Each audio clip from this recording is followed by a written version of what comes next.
Hey everyone, and welcome back to One Up. It's your host, Uthapen Dragon, and in this series I provide you guys with some gameplay and my honest thoughts and opinions on games that I've played. And we're back at it again today with Deathloop. Before I play any game, I do a little bit of research on it to make sure that it's a good one or that it's a game that's worthwhile. And what I found was that the developers of Deathloop not only promised an in-depth first-person shooting experience, but a game that utilized all of the next generation consoles' abilities. And that is something that's very rare as of late. And right off the bat, let me just say that the game surpassed every expectation that I had for it. So, Deathloop is developed by Arkane, and it is a first-person shooter RPG that utilizes a open world game progression in a semi-open world setting. And you play as Colt, a man that wakes up confused on a beach without any memory or recollection of how he ended up there in the first place. And the game is about him finding out that he's stuck in a death loop that can only be escaped once he completes certain tasks and kills certain people in a specific order in the duration of one day. The first thing that caught my attention about the game was Colt's great character design. Right off the bat, Colt showed a great sense of humor and always made me feel connected to him due to his constant paraphrasing and his reaction to the world around him. He would portray very human-like emotions, and his thought process was similar to mine if I was given his circumstances. It truly was a feeling of breath of fresh air having to play a game that had a unique main character that was overall very well designed and never fell short of this throughout the game. But that was just the tip of the excellent design iceberg, because I constantly found myself in a feeling of being impressed throughout the game, especially with the game's world. So Colt's discovery journey takes him through 4 POIs which kind of resembled islands. These islands weren't big, exactly, but they felt that way, if you know what I mean. Each of these islands were unique in terms of world design, and even though these POIs were rather different in setting, they still felt connected to one another. But this is something that I attributed to how brilliant this game's world development was. I can't emphasize enough how simply impressed I was with the sheer amount of attention to detail the developers had when working on the game's development. As I progressed through the game, I would always find well-placed information and relevant to the game details, which in my experience is very rare. It also became apparent that the developers really were going for something that was fresh and unique. One example of this was how they used time. The game uses 4 tenses of the day, morning, noon, afternoon and evening, to progress the purpose and missions of the game. Each tense of the day gives you a different version of these POIs with different key items, new accessible areas, and access to different NPCs and quest lines. Now each POI you enter to complete a mission or a task at a specific time in the day will then progress the game's timeline when you return to the game's safe area afterwards. For example, entering Updam at morning and returning to the game's safe area afterwards will then progress the game to noon. And this will continue till you get to the end of the day, and the cycle will restart again. Now, it did take a lot of trial and error to get used to the system given its confusing nature, but the game did well in easing you into the game. The first hour or so, the game was about you doing missions that were solely designed for you to get used to the game's systems. Now, before we go any further, there's something that I must touch on, and that's the graphics. The graphics of this game was really something to look at. All the environments had very bold colors and textures that often felt out of place, but are still lovely to look at. The visuals were beautiful and had a lot of details to it that varied from its frozen landscapes to its homely towns. And being paired with the different times of the day, it always felt very immersive. Now, that doesn't sound too bad, but it came with a price. You see, the game offered you 4 video settings that made visuals better indefinitely. But if you chose anything higher than the performance mode, the game would crash a lot. At first I brushed it off to a simple game bug, but after it repeated itself regularly, I took to the internet to find some answers. And I found that a lot of players across the board experienced this. And it wasn't just a console issue either. Even players on PC experienced this. Now, even though it was very inconvenient and did become rather annoying, It wouldn't be much of a deal breaker if it didn't drastically affect the entire process of the game. To explain this, we're going to take a look at the combat of the game. So Colt comes equipped with nothing.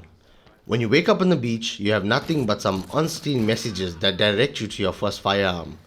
And as you progress to the game safe area, you will find a hacking thingy, some grenades, a machete, a trinket and a slab. Throughout the game, you'll come across a reasonable amount of rather cool and unique guns, and they all use a rarity system. The higher the rarity, the better the perks the gun comes with. And this did vary greatly from grey to gold. The grey rarity, even though being the worst version of the gun, had a rather unique mechanic that I rarely see in games. And that is that it would jam while firing it for a period of time. And this was just a minor example of the attention to detail this game had. The higher rarity weapons that you could find through the game or by killing enemies came with some rather cool perks as well, such as having quicker reloads or hollow point rounds, and also came with additional slots to add more trinkets. So both Colt and the guns could be upgraded or enhanced using trinkets, which are basically these mods that you could find throughout the world and by killing enemies.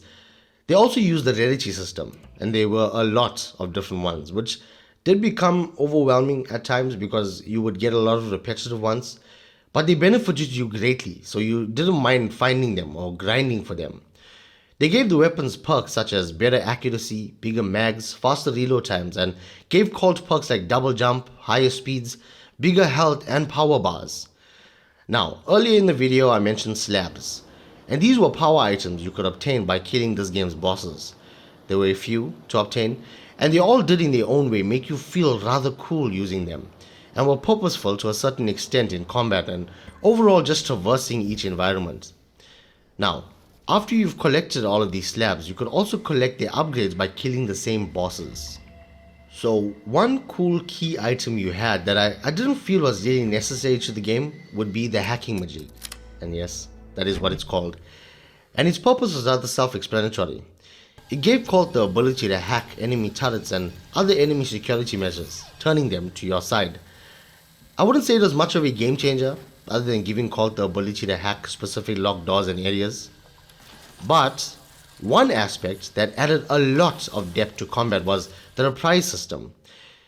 Every time you enter a POI, Colt is equipped with 2 reprises, which were basically a redo or extra life.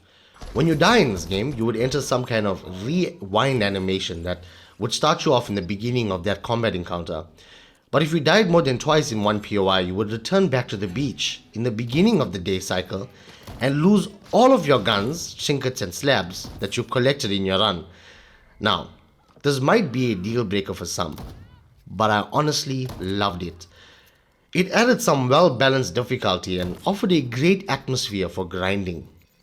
Before you call the game Dogbox and Dookie, the developers added a few safety measures to alleviate the stress of this happening and give you a more balanced and enjoyable experience. Sometimes you could stumble upon Juliana, who was basically the leader and the orchestrator of the Deathloop. She would randomly invade your run and try to kill you, but if you killed her first, it would restore all of the reprises that you lost.